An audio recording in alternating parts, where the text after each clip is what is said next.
Various organizations are protesting outside Parliament ahead of the medium-term budget policy statement. The South African Communist Party in the Western Cape is set to deliver a memorandum demanding an end to austerity measures, budget cuts and a re-evaluation of the country's economic direction. Newzroom Afrika's Nasiphi Same is standing by to give us a sense of what is happening there where you are, Nasiphi, and whether that memorandum has been delivered, who's received it.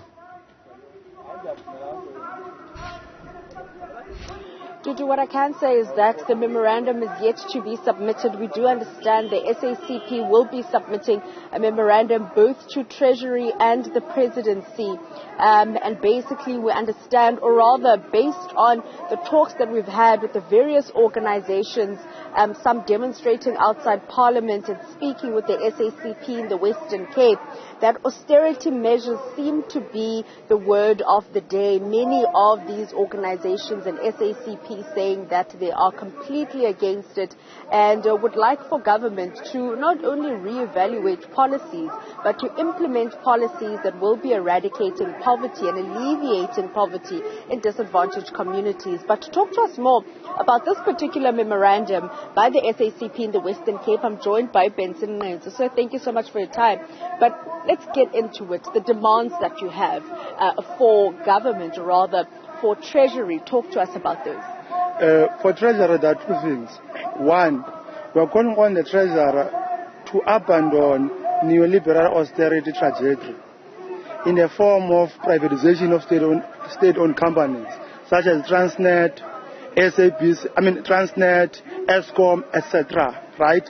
Those entities must be repositioned so that they can serve as a backbone of the public economy. Two, we're saying our government must abandon austerity measures, put it differently, budget cuts. Because budget cuts affect the workers and the poor. For instance, we are aware that the minister issued a letter to all departments and all spheres of government to say, listen, commit to this program of budget cuts. Now, if you are saying that must commit, therefore you are depriving or you are taking money which was supposed to fund distribution of ARVs, TBs, employment of more commissioners in the CCMA, because when contracts of part-time commissioners were terminated, who suffered? It is not big business, but who? It is the worker. And lastly, we are saying the president must, with immediate effect, expel the ambassador of Israel and also close down the embassy as a concrete form of solidarity. Benson, do we know if this memorandum will be received today? As you mentioned that you will be submitting these memorandums to both the Presidency and Treasury. We are hoping that the Treasurer will indeed deploy a person to come and receive it. I must make this point public to say they did not acknowledge it. But it's not for the first time that they have been demonstrating what I describe as high level of arrogance. Last year we were here, right, and last year. We wrote with them, they deployed a junior official to receive it. They did not reply. And we're saying if Minister Enoch loves the movement and is loyal to our revolution, he must abandon budget cuts, because these budget cuts will lead to the defeat of our movement come the elections 2024, because they affect our people. They hinder services which are meant for our people. Do you mind expanding on that, Benson? I mean, you speak about service delivery. There are a number of disadvantaged communities that are lacking adequate and basic services. Can you just expand on that? That you believe that them not coming to receive the memorandum previously displays arrogance? It displays arrogance on the basis that if they were not arrogant, they could have responded to us and say, these are the measures we're going to do to respond to you, right? Or these are our proposals, and what are your proposals, SACP, right? So that's why I worry, because as we know, for example, we're told that Health Department committed more than $1 billion, to this program. Where is that billion going to be drawn from? Yet that billion, or more than $1 billion, was supposed to be deployed in the distribution of medication, rebuilding of hospitals, etc. Here in the Western Cape, for example, the DA-led government is using these letters from Minister Enoch, right, as a convenient excuse not to deliver services. That's one. Two, as a campaigning tool. And they're saying, no, we could not do A, B, C, and D because the national government said we must cut budgeting. We must cut on budgeting. Those things must come to an end, such a tendency, or else we risk losing power as a movement. And lastly, I just say, if this government is the government of the people, for the people, by the people, therefore must listen to the demands we table, which these demands are in the interest of our people, unless this government was voted to power by imperialist institutions such as the IMF and the World Bank. As we speak now, I think last week or so, we are told that World Bank offered a loan of $1 billion, which is purported as a support in the reforms in South Africa's energy sector. We must not be told by such institutions on how we must reform the energy sector. If we allow them to do that, they will be undermining our national sovereignty. Therefore, this protest also seeks to defend our national sovereignty at the level of the police space. SACP is an alliance partner to the African National Congress, who are in government. If you are unable to get through to your alliance partners, what about civil society and the rest?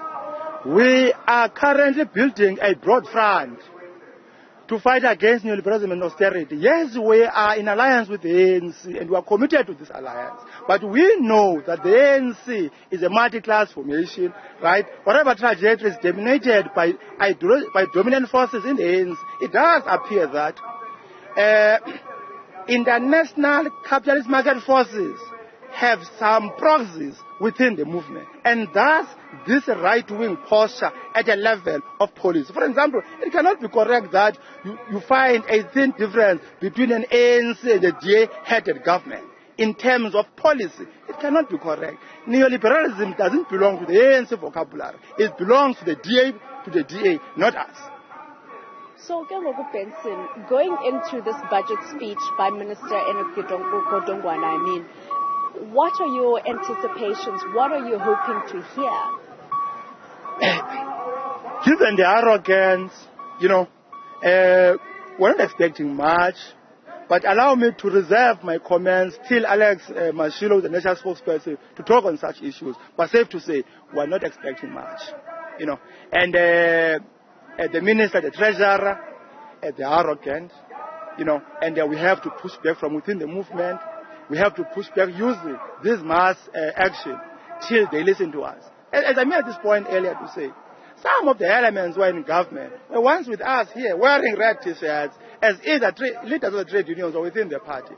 Today, they are the ones who are leading an offensive, right, on the workers. That must come to an end. And we have no doubt in our mind that, indeed, there is going to be a push from within the ANC and the alliance. And we have been calling for the Economic Alliance Summit so that we can be able to have a coherent position on the economic trajectory we must pursue as a country.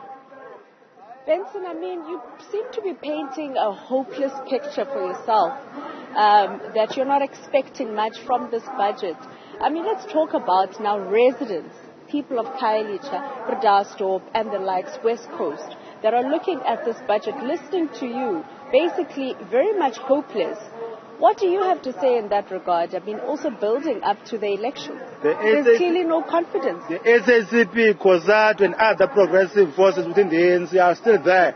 We are going to continue pushing back the forces of neoliberalism who are within the ANC, whom some perhaps might be within the force of the party and COSATU. Where does that leave the voters then and residents? The SACP, COSATU and progressive forces within the ANC remain that voice to give hope to our people that come next year we must be able to take a parallel trajectory and indeed ensure that liberation forces, though, do not lose power.